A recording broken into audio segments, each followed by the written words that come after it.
Welcome to our channel. Want to manage your PayPal transaction history? Follow these steps to understand how PayPal handles payment history and what options are available. Step 1. Log into your PayPal account through web browser. The desktop version provides more comprehensive account management options. Step 2. Click on Activity tab to view transaction history. This shows all your payments, receipts, and transfers. Step 3. Understand that PayPal doesn't allow complete deletion.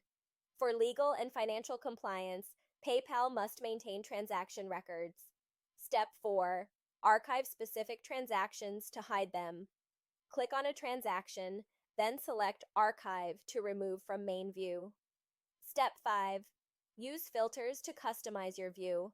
Hide certain transaction types or date ranges from your default activity view. Step 6. Download your transaction history if needed. Create a record before making any changes to your account. Step 7. Close your PayPal account for complete removal.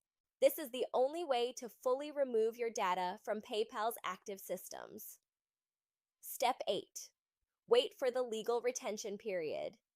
Even after account closure, PayPal retains records as required by financial regulations. Don't forget to like this video and subscribe to our channel.